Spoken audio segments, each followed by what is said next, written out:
بسم الله الرحمن الرحيم. السلام عليكم ورحمة الله وبركاته.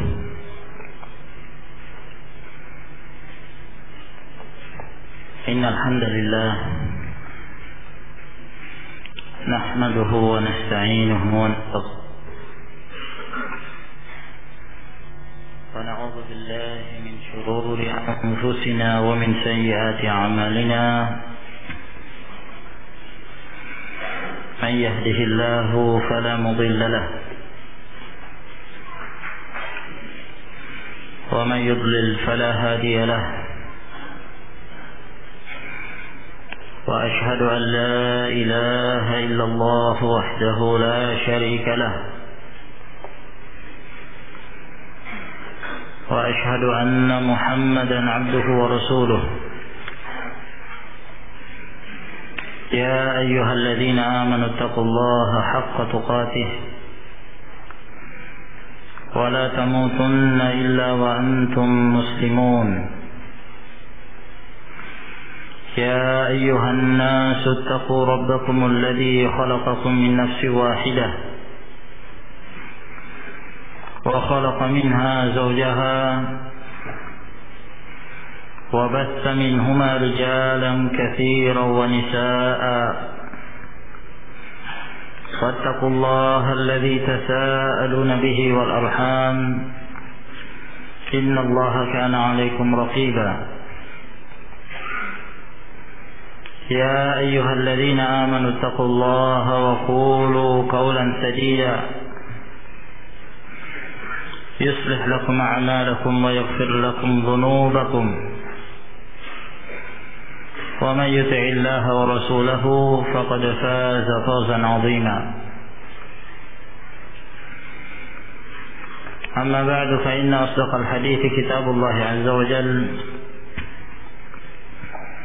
وخير الهدي هدي محمد صلى الله عليه وعلى آله وسلم، وشر الأمور محدثاتها، فإن كل محدثة بدعة، وكل بدعة ضلالة، وكل ضلالة في النار.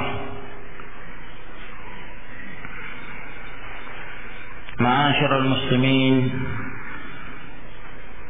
أعزنا الله وإياكم. Alhamdulillah, pada malam hari ini Allah Subhanahu wa taala kembali mempertemukan kita dalam istima' dalam majlisul ilm. Di dalamnya kita bertafaqquh fid din, mendalami agama Allah Subhanahu wa taala, yang dengan mempelajari al-Islam dengan ilmu yang sahih, maka seorang muslim akan terangkat dari lembah kejahilan yang menyebabkan seorang itu terhina disebabkan karena kejahilan yang ada pada dirinya. Seorang akan menjadi rendah kedudukannya disebabkan karena kejahilan. Sebaliknya, dengan ilmu seorang akan terangkat dengan mempelajari kitabullah dan sunnah Rasulnya sallallahu alaihi wa ala alihi wasallam. Di dalam hadis yang diriwayatkan oleh al-Imam Muslim rahimahullah ta'ala dari hadis Umar bin Al-Khattab, bahwa Nabi sallallahu alaihi wasallam bersabda, "Inna Allah yarfa'u bihadzal kitabi aqwaman wa yad'u bihi akharin." Sesungguhnya Allah Subhanahu wa taala mengangkat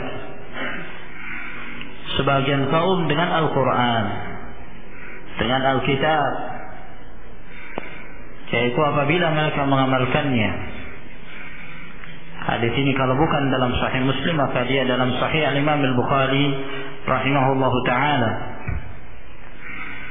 maka seorang muslim semakin dia mempelajari Al-Qur'anul Karim,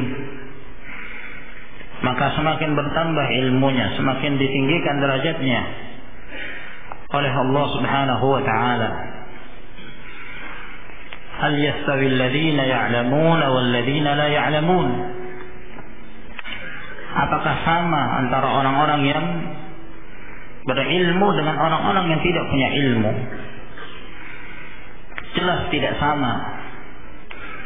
Seorang yang memiliki ilmu dengan ilmu syar'i akan selalu mengontrol dirinya. Dia tidak mengamalkan suatu amalan kecuali dengan ilmu. Ada yang membimbingnya, ada yang mengarahkan. Berbeda dengan seorang yang jahil, orang yang tidak mengenal ilmu syar'i, maka dia akan mengikuti kemana arah gelombang, bagaikan buih yang diarahkan oleh gelombang. Kemana saja gelombang itu menginginkan, maka dia ke sana tanpa hujjah, mengikuti kebanyakan manusia, mengikuti apa yang diinginkan oleh hawa nafsunya. Maka sungguh suatu kenikmatan bagi seorang muslim yang diberikan cahaya ilmu dalam mengamalkan agama Allah Subhanahu wa taala. Suatu pemandangan yang sempat kita menyaksikan pada saat melakukan perjalanan ke Saudiyah, Al-Masjidul Haram dan Al-Masjidul Nabawi pada beberapa hari yang lalu, di mana kita melihat banyak sekali dari kalangan kaum muslimin yang melakukan umrah pada hari-hari ini dari berbagai negara. Dan subhanallah, dan dari situ pula lah suatu manfaat yang paling besar, faedah yang paling agung yang kita dapatkan adalah di saat kita memiliki ilmu yang dengannya kita mampu mengamalkan mana yang hak, mana yang batil. Kita mampu membedakan mana yang sunnah dan mana perbuatan-perbuatan yang menyelisihi Al-Quran dan As-Sunnah. Kita bisa membedakan dengan ilmu. Adapun seorang yang memiliki ilmu dalam mengamalkan ibadah umrah, maka terlihat dia berusaha untuk membenarkan amalannya sesuai dengan tuntunan Rasul sallallahu alaihi wasallam. Akan tetapi orang-orang yang jahil, dan sungguh sangat banyak mereka yang melakukan ibadah tanpa didasari dengan ilmu, mengikuti arus kebanyakan dari amalan-amalan kaum muslimin yang lainnya, yang tidak mendasari ilmu amalan mereka dengan ilmu, sehingga banyak sekali terjadi pelanggaran-pelanggaran yang dilakukan dalam ibadah tersebut. Ini contoh kecil saja, yang apabila seorang tidak diarahkan dengan ilmu, maka dia akan mengikuti apa yang diamalkan oleh kebanyakan manusia. Ya, dalam kondisi demikian banyaknya kaum muslimin yang mengamalkan, kalau seorang tidak punya ilmu dan tidak terbimbing dengan ilmu, maka dia akan terus terarah. Apa yang diamalkan oleh orang-orang yang dari sekitarnya, akhirnya dia akan mengikuti dalam keadaan dia tidak mengetahui apakah itu benar ataukah yang demikian ini tidak pernah diajarkan oleh Rasulullah sallallahu alaihi wasallam. Sebagai contoh saja, yang sangat banyak sekali terjadi pelanggaran baik di Masjidul Haram maupun di Al-Masjidul Nabawi. Ya, berjalan di hadapan orang yang sholat, ya, dalam situasi ramai, ya, dalam keadaan memang betul banyak yang melakukan pelanggaran, akan tapi Orang yang tidak punya ilmu dia akan mengikuti arus kebanyakan orang. Dia akan berjalan begitu saja tanpa memperhatikan apakah dia berjalan di hadapan orang yang sholat atau tidak. Demikian pula dalam hal melakukan tawaf, banyak sekali terjadi pelanggaran. Ya. Dari at-tanassuh bil Ka'bah, ya, mengambil barakah dari setiap dinding-dinding Ka'bah, ya, dan mengusap-ngusapnya. Padahal tidak dianjurkan yang demikian, dan tidak dianjurkan untuk menyentuh bagian dari Ka'bah tersebut kecuali rukun yamani dengan al-hajarul aswad. Selain itu tidak ada anjuran dari Nabi Shallallahu Alaihi Wasallam. Kalau kita menghitung-hitung sangat banyak sekali, sehingga dari situ sangat penting bagi seorang Muslim, dan hendaklah mereka sadar bahwa sesungguhnya dengan ilmu lah yang akan membedakan mereka antara orang-orang yang mengamalkan sunnah dengan orang-orang yang tidak kenal dalam mengamalkan apa yang telah diperintahkan kepada mereka. Ma'asyiral muslimin rahimakumullah, kita lanjutkan kembali pembahasan kita dari kitab Bulughul Maram min Adillatil Ahkam, di mana pada pertemuan yang lalu kita telah menyelesaikan bab yang menjelaskan tentang al-adzan. Maka pada malam hari ini insyaallah taala kita memasuki bab yang ketiga. Berkata Al-Hafidh Abul Fadl Ahmad ibn Ali ibn Hajar Al-Asqalani rahimahullah ta'ala, bab syurutis salat, bab syarat-syarat salat. Di dalam bab ini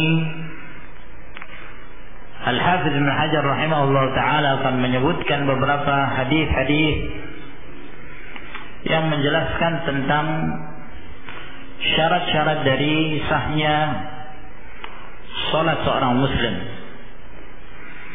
Yang dimaksud dengan asyurut di dalam bahasa Arab, dan ini kalimat yang sudah sering kita dengarkan dalam bahasa Indonesia, ya, karena sudah di-Indonesiakan syarat. Itu asalnya berasal dari bahasa Arab. Asyurutu jamak dari asyartu. Asyartu bukan asyaratu. Sebab ada syartun dengan ra yang disukun, ada syaratun dengan ra yang di fathah. Terkadang sebagian tidak membedakan antara kedua lafaz ini. Adapun syartun jamaknya adalah syurut. Jamaknya adalah syurut. Berbeda dengan syaratun dengan ra yang di fathah, jamaknya adalah asyrat. Asyrat. Nah, maka ini berbeda. Ada sebagian menyangka bahwa asyurut itu jamak dari asyarat. Nah, padahal tidak demikian, jamak dari asyartu. Adapun asyaratu dengan ra yang di fathah, maknanya di dalam bahasa Arab adalah al-alamah, tanda. Allah Subhanahu wa ta'ala berfirman, hal yanzuruna illa an ta'tiyahumus sa'atu baghtah faqad jaa'a asyratuha. Mereka tidaklah menunggu, melainkan jika datang kepada mereka secara tiba-tiba hari kiamat, maka sungguh telah datang asyratuha. Asyarat jamak dari syarat, yang artinya tanda-tandanya. Sungguh telah datang tanda-tanda hari kiamat itu. Jadi asyratus sa'ah itu artinya tanda-tanda hari kiamat. Ada beberapa kitab yang dikarang yang menjelaskan tentang tanda-tanda hari kiamat. Berbeda dengan asyartu. Kalau asyartu secara bahasa Arab bukan alama, bukan tanda. Ya, ada sebagian menyangka bahwa asyartu artinya alama, padahal tidak demikian. Asyartu maknanya adalah al-ilzam bil uqudat. Ya, mengharuskan atau mewajibkan adanya akad. Ya, atau kewajiban yang ditetapkan pada akad, itu adalah asyartu dalam bahasa Arab. Jamaknya adalah syurut. Ini secara bahasa. Adapun secara istilah atau pengertian secara terminologi, yang dimaksud asyartu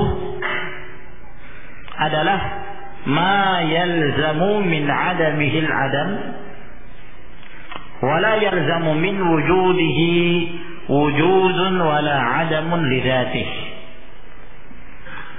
Yang dimaksud syarat dalam istilah para fuqaha, mungkin kita sering mendengarkan itu dalam pembahasan-pembahasan fikih. Yang dimaksud syarat adalah sesuatu yang apabila sesuatu itu tidak ada, maka tidak ada perbuatan itu.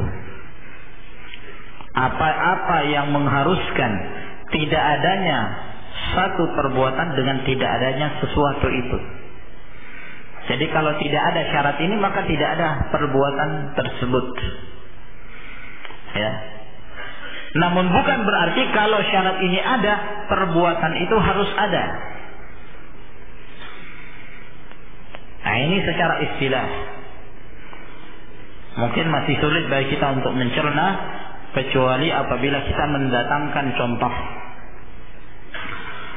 Contohnya, kita mengatakan bahwa bersuci atau berwudu adalah syarat sahnya salat.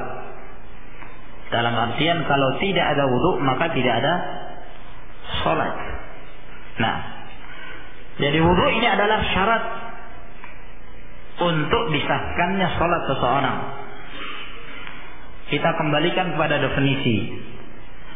Yang dimaksud syarat adalah apa-apa yang mengharuskan tidak adanya syarat maka tidak ada perbuatan. Ya. Berarti apa-apa yang mengharuskan tidak adanya wudu maka tidak ada apa? Salat.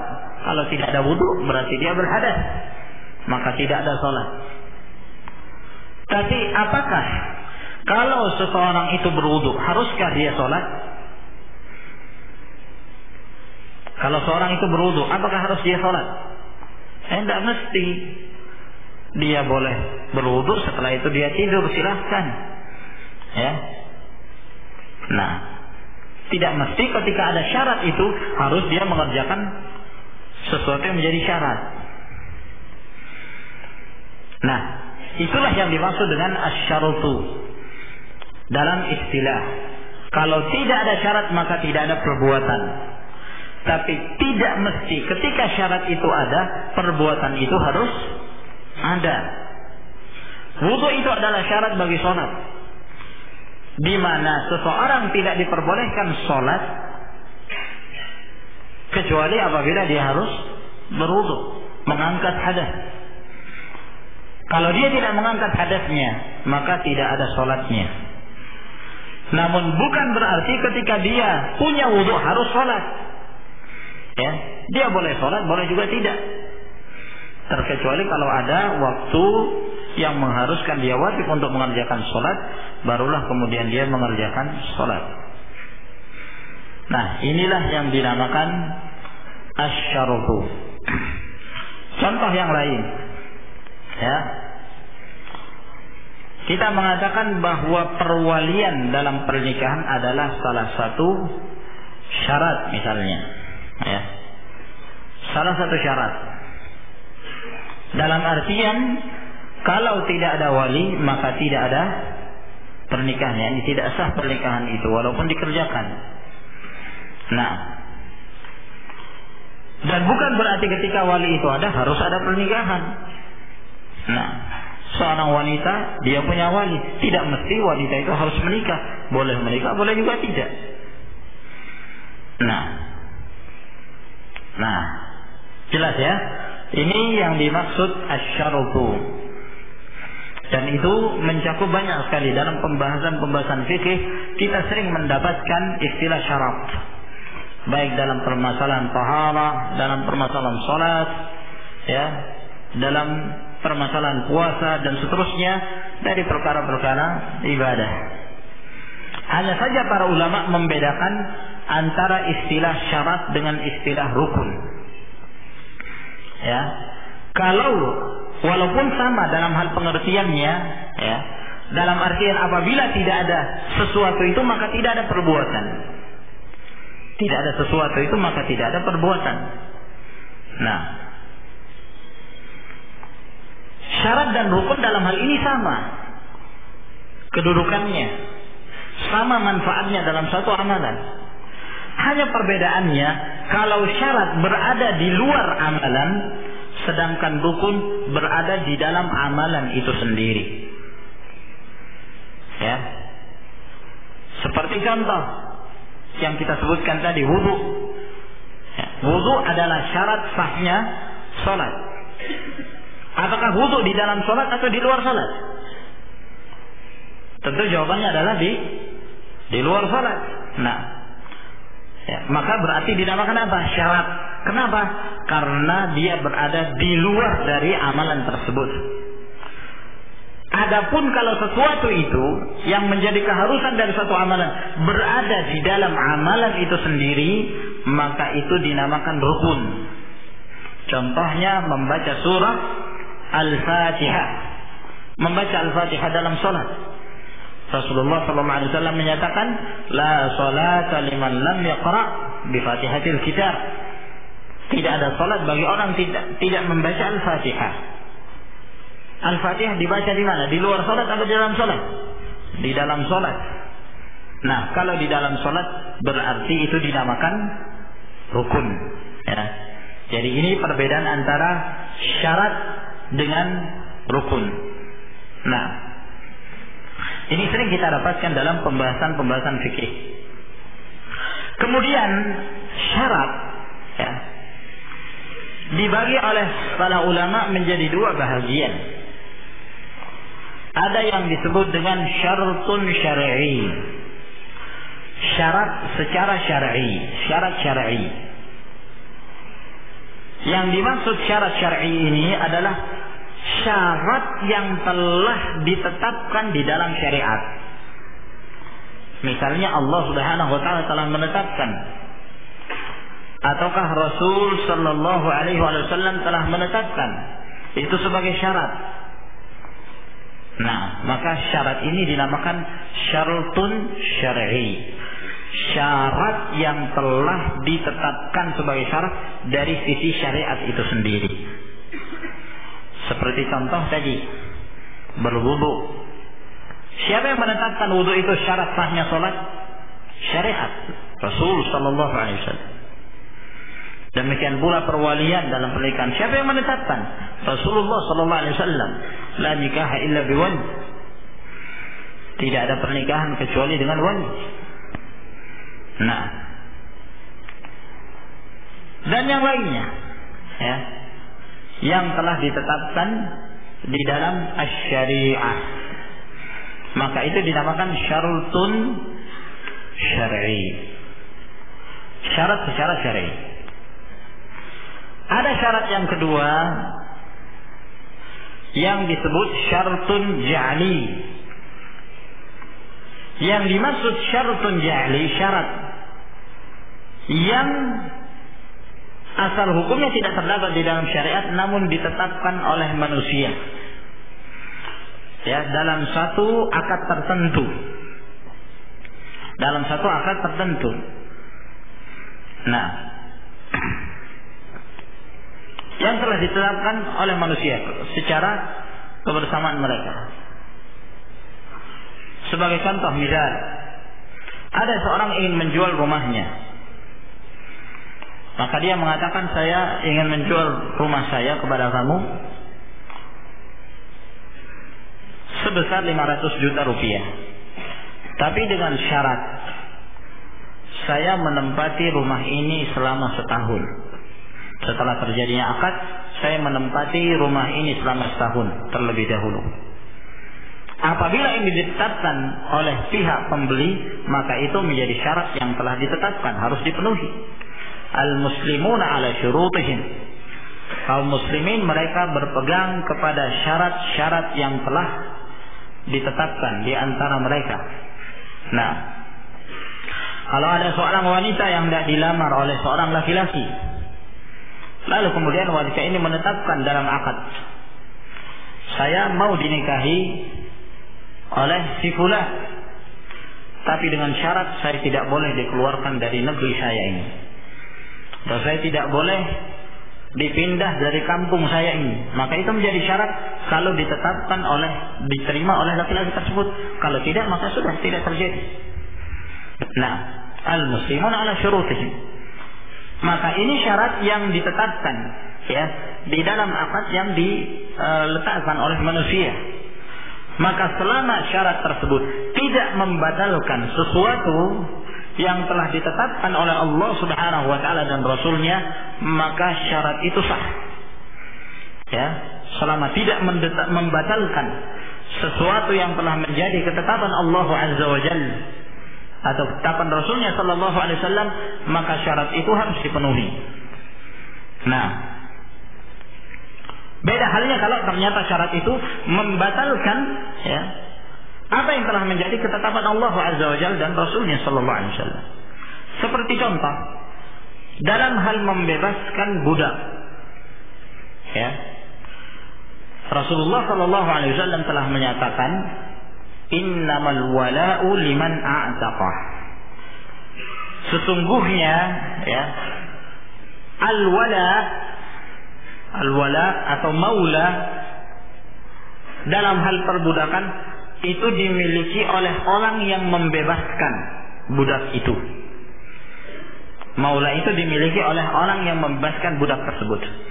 Kalau misalnya ada seseorang dia masih berstatus sebagai budak, lalu kemudian anak ingin membebaskan si fulan dari perbudakan. Ketika anak yang membebaskan si fulan tersebut dengan membayar, tentunya membeli dia, setelah itu saya bebaskan, maka orang ini yang telah merdeka yang tadinya budak, dia dikatakan si fulan maula askari misalnya. Ya, si fulan ini adalah maulanya saya. Jadi walaknya itu disandarkan kepada saya, tidak boleh kepada yang lain. Tidak boleh saya yang membebaskan, lalu kemudian ada orang lain disandarkan kepada orang itu. Maulanya Muhammad misalnya, padahal anak yang membebaskan. Ini batil, tidak diperbolehkan. Kenapa? Karena Rasul sallallahu alaihi wasallam telah menyatakan innamal wala'u liman a'taqa. Sesungguhnya al-wala itu, maula itu disandarkan kepada orang yang membebaskan. Siapa yang membebaskan, maka dia menjadi maula bagi budak tersebut. Jadi termasuk di antara manfaat maula itu, kalau budak itu meninggal dalam keadaan dia tidak punya anak, tidak punya keluarga, tidak punya ahli waris dari nasab keturunannya, maka maula ini termasuk di antara orang yang berhak untuk mengambil hartanya dan termasuk di antara orang mendapatkan warisan. Itu salah satu faedah dari maula. Nah, di zaman Rasul sallallahu alaihi wasallam, ketika ada seorang wanita barirah, dia masih dalam keadaan berstatus sebagai budak. Nah, namun dia ingin membebaskan dirinya. Dia telah bersepakat, beliau sebagai budak mukatibah punya kesepakatan dengan tuannya, kalau dia mampu membayar sekian, maka dia dibebaskan dari perbudakan. Maka datanglah Barirah kepada Aisyah, istri Rasulullah sallallahu alaihi wasallam, dan dia mengabarkan keinginan dia untuk membebaskan dirinya. Maka Aisyah mengatakan pada Barirah, beritahu kepada tuanmu ya, bahwa saya yang akan membebaskan kamu. Maka pulanglah Barirah kepada tuannya dan menyampaikan apa yang diucapkan oleh Aisyah. Lalu tuannya mengatakan, boleh Aisyah yang membebaskan kamu, tapi dengan syarat, kata tuannya ini, maulanya harus disandarkan kepada kami. Walaknya harus disandarkan kepada tuannya, padahal yang akan membebaskan adalah Aisyah. Nah, maka Barirah pun mengatakan ini kepada Aisyah, sampai ke telinga Rasulullah sallallahu alaihi wasallam, menyebabkan Rasulullah alaihi wasallam marah mendengarkan itu. Sampai beliau mengatakan, kullu syartin laysa fi kitabillah fahuwa batil wa in kana mi'ata syart.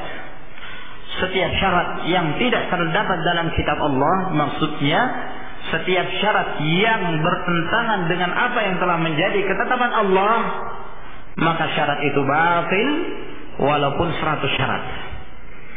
Maka dibatalkan oleh Rasulullah SAW ya, sebuah syarat yang membatalkan apa yang telah menjadi ketetapan Allah Subhanahu wa taala dan Rasulnya.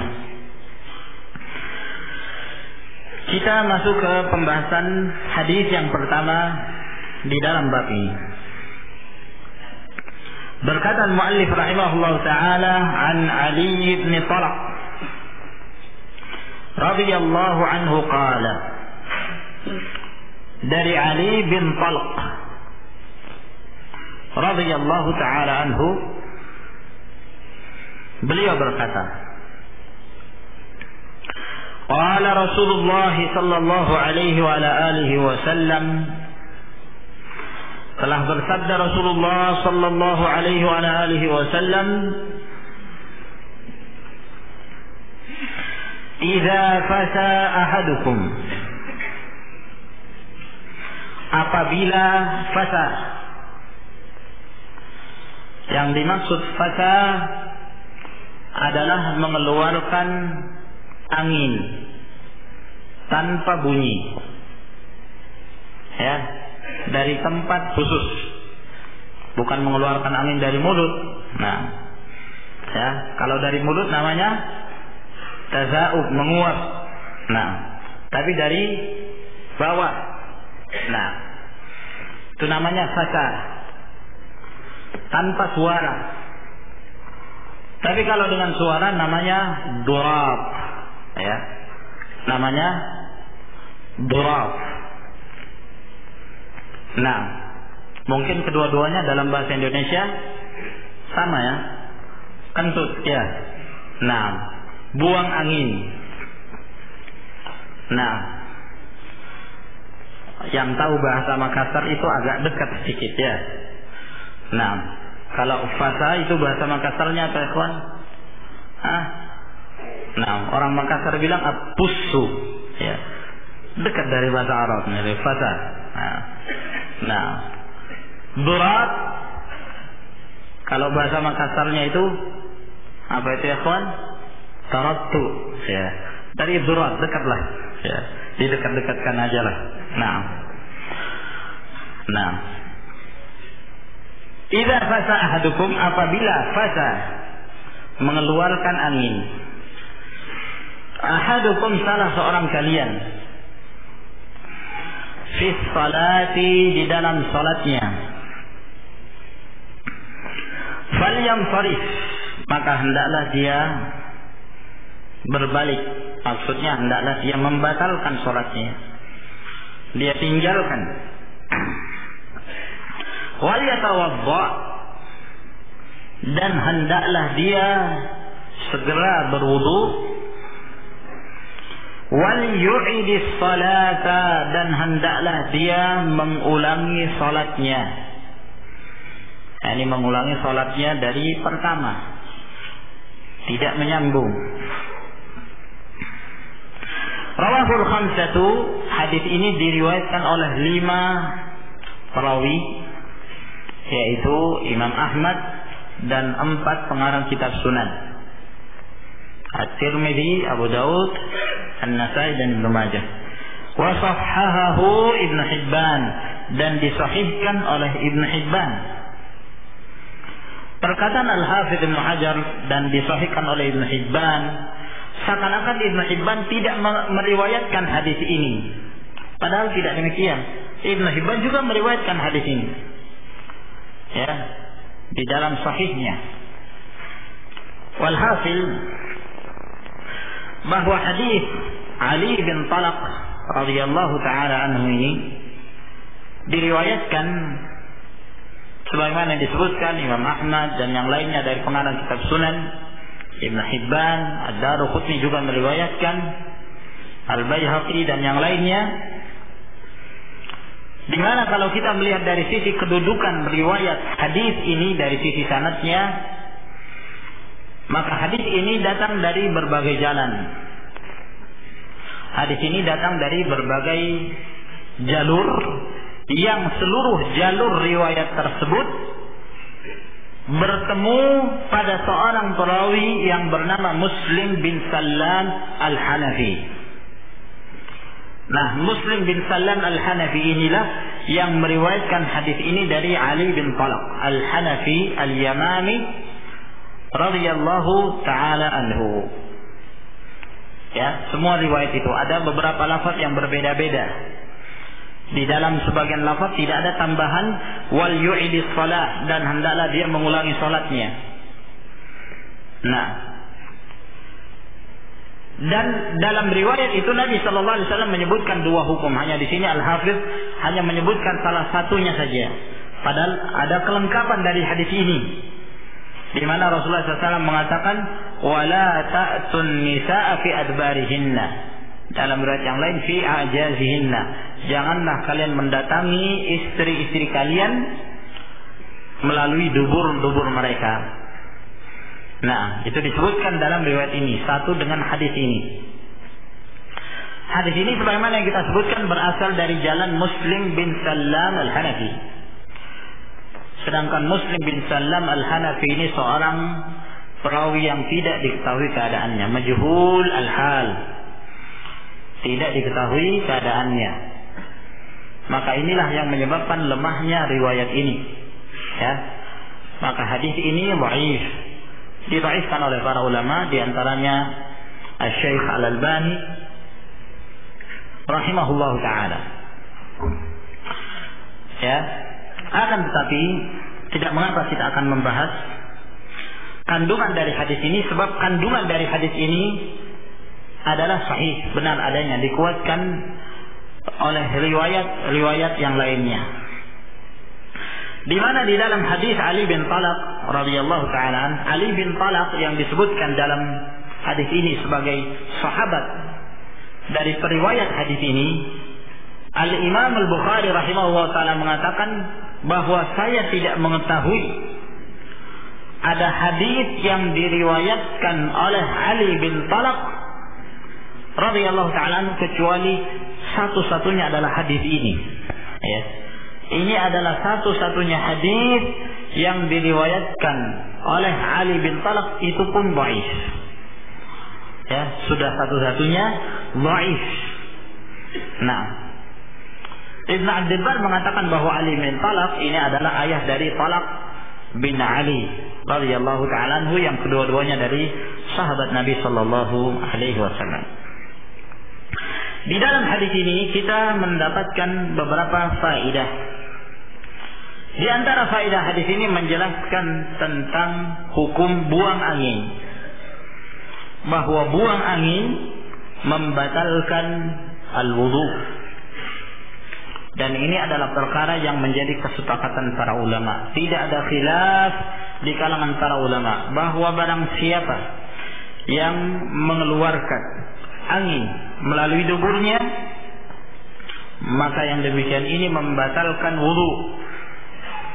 Nah, hadis Nabi sallallahu alaihi wasallam yang sahih yang diriwayatkan oleh Bukhari dan Muslim, Rasulullah sallallahu alaihi wasallam bersabda, "La yaqbalu Allahu salata ahadikum idza ahdatha hatta yatawadda."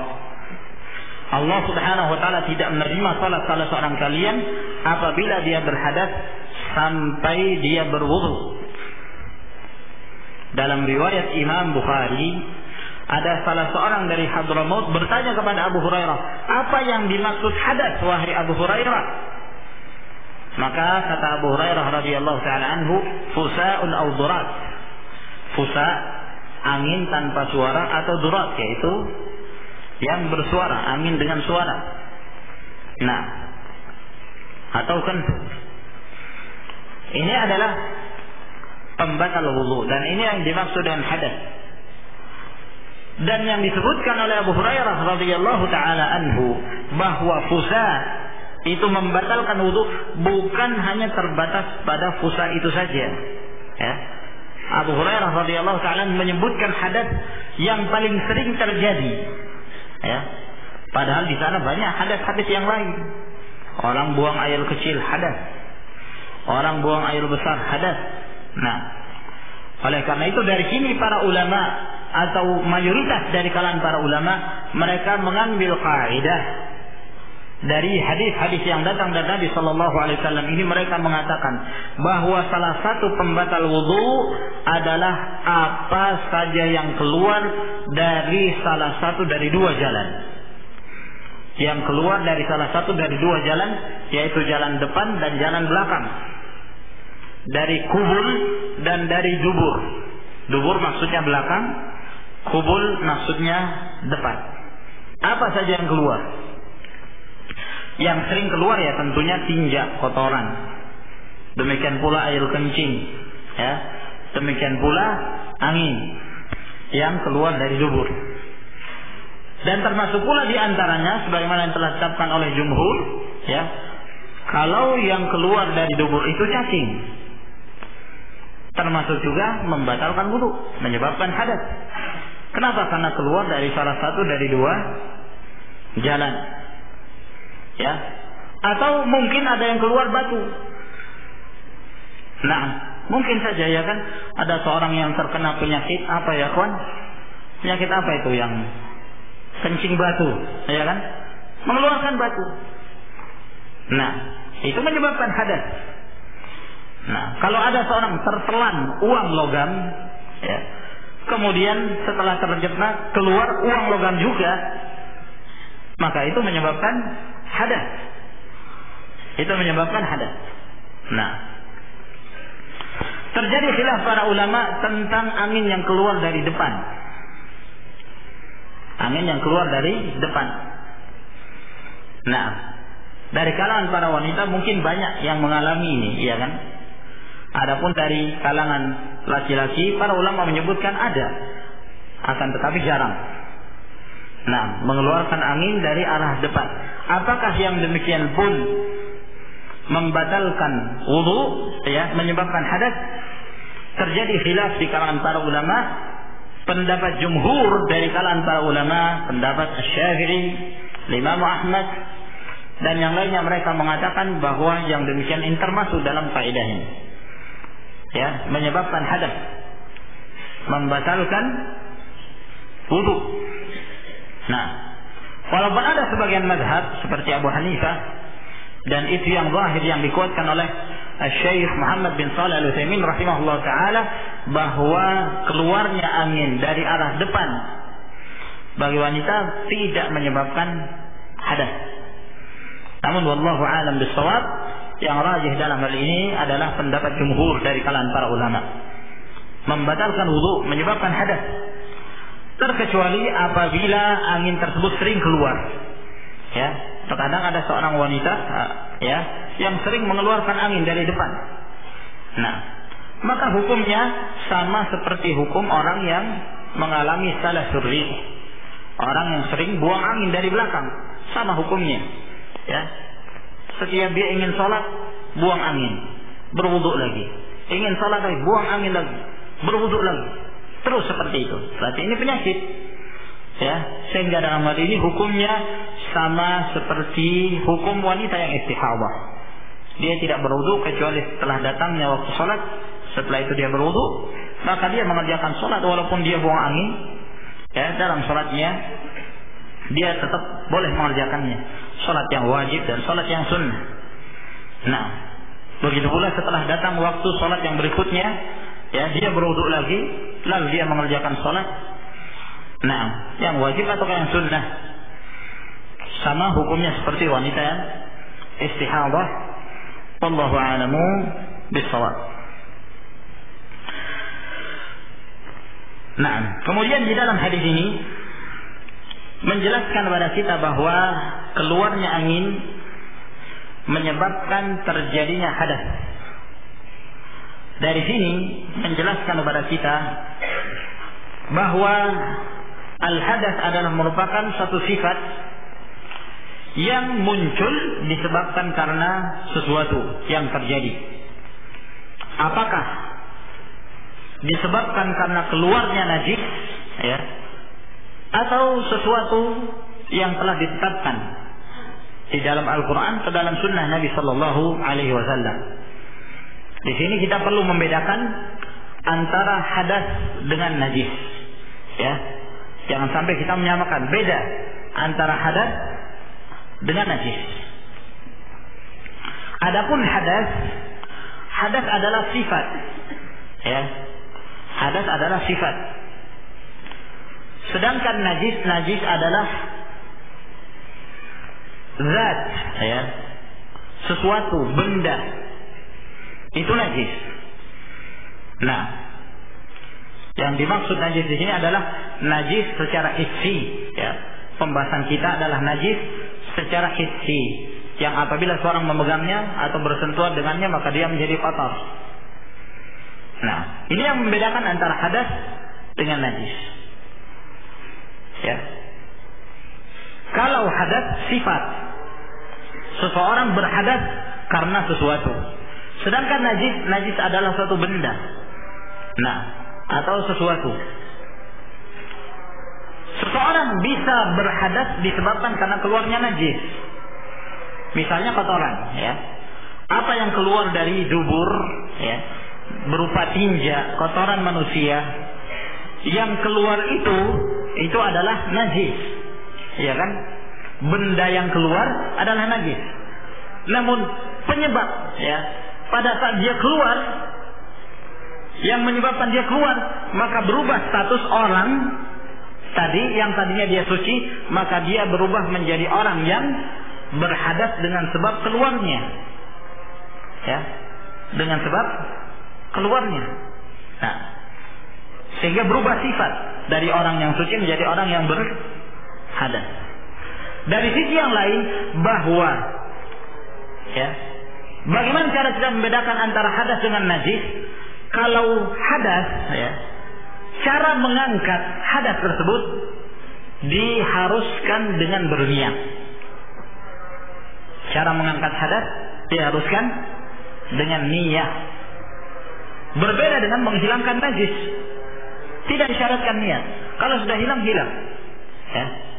Kalau misalnya, ya, ada kotoran najis di pakaian kita, kita berjalan, ya, di bawah turunnya hujan. Hujan tersebut, ya, menyebabkan basahnya pakaian kita dan mengenai najis itu tadi, dan hilang dengan sendirinya tanpa kita niatkan. Najis itu sudah hilang, maka tidak perlu kita berniat. Saya berniat untuk menghilangkan najis dengan berjalan di bawah hujan untuk menghilangkan. Tidak perlu niat. Kalau sudah hilang, hilang, selesai masalah. Tapi hadas harus berniat, ya. Tidak boleh tidak.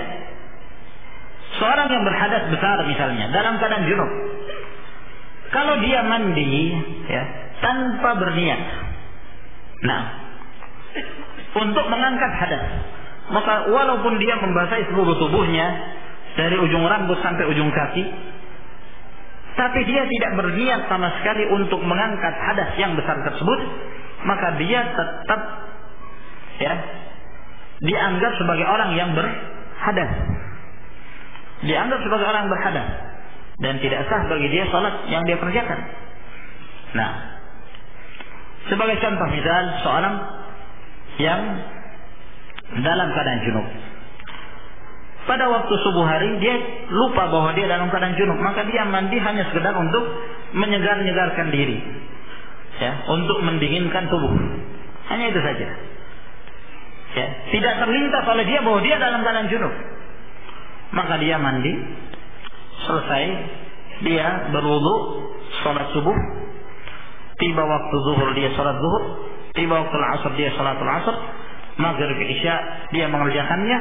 Setelah sholatul isya dia pikir bahwa kemarin ternyata dia dalam keadaan berhadas besar, junub, sementara dia belum mandi dengan niat untuk mengangkat hadas, maka sholat subuhnya, sholat zuhurnya, asarnya, maghrib isyanya semuanya batal.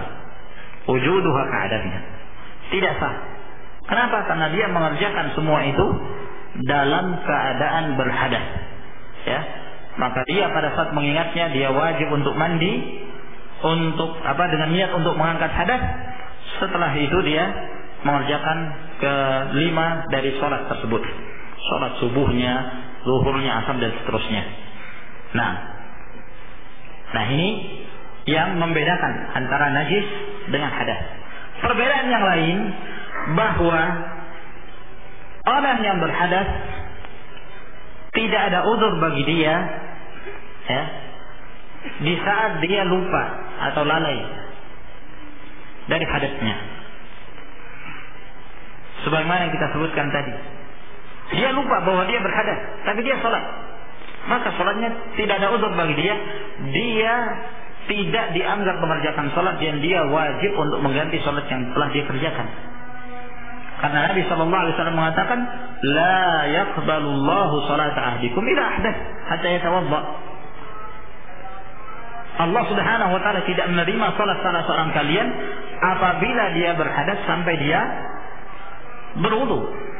Nah, berbeda dengan orang yang ada najis pada tubuhnya, ya, ketika dia tidak tahu, ya, jahil bahwa pada salah satu anggota tubuhnya atau pada pakaiannya ada najis, baru dia ketahui setelah dia mengerjakan sholat, maka sholatnya sah, ya, sholatnya sah. Misalnya dia sholat, ya, ternyata ada bekas kencing di salah satu pakaiannya, dan dalam keadaan dia tidak mengetahui, sampai selesai sholat salah, baru dia mencium, ya, ternyata dia sedikit, ternyata di pakaiannya, ada di pakaiannya, maka dalam hal ini sholatnya sah, ya, sholatnya sah, dan dia tidak boleh lagi mengerjakan sholat dengan pakaian tersebut setelah dia mengetahuinya. Nah, adapun pada saat dia belum mengetahui sampai dia selesai mengerjakan sholat, maka sholatnya tersebut sah. Hal ini berdasarkan hadis yang diriwayatkan oleh Abu Dawud dari hadis Abu Sa'id Al-Khudri. Suatu ketika Rasulullah Shallallahu Alaihi Wasallam sholat berjamaah dengan para sahabat, dan kebiasaan mereka pada waktu itu mereka mengerjakan sholat dengan memakai sendal. Rasulullah Shallallahu Alaihi Wasallam sholat memakai sendal, para sahabat sholat dan mereka memakai sendal. Pada pertengahan sholat, tiba-tiba Rasulullah Shallallahu Alaihi Wasallam melepaskan sendalnya. Ketika para sahabat melihat Rasulullah SAW, imam mereka, melepaskan sendal, maka mereka serentak melepaskan sendal-sendal mereka. Mereka menyangka bahwa ini salah satu amalan sholat. Nah, setelah selesai sholat, Rasulullah SAW berbalik. Beliau bertanya kepada para sahabat, "Malakum khala'atum ni'alakum?" Kenapa kalian lepaskan sendal-sendal kalian? Kata para sahabat, "Ya Rasulullah, kami melihat engkau melepaskan sendal, ya kami ikut. Nah, kami melepaskan sendal kami karena melihat engkau." Lihat, subhanallah, para sahabat, ya, semangat mereka dalam mengikuti apa yang diamalkan oleh Rasul sallallahu alaihi wasallam. Setelah itu Rasulullah SAW menjelaskan, sesungguhnya pada pertengahan sholatku tadi, Jibril datang kepadaku dan mengabarkan padaku bahwa pada sendalku itu ada najis, ada kotoran. Nah, sehingga aku melepaskannya. Lalu setelah itu Rasulullah SAW menyampaikan kepada mereka satu hukum. Kata beliau, "Idza arada ahadukum an yadkhula al-masjid, falyanzur ila alayhi, fa in ra'a fihi ma khabathan, falyamsah fil ardh, thumma liyusalli fihima."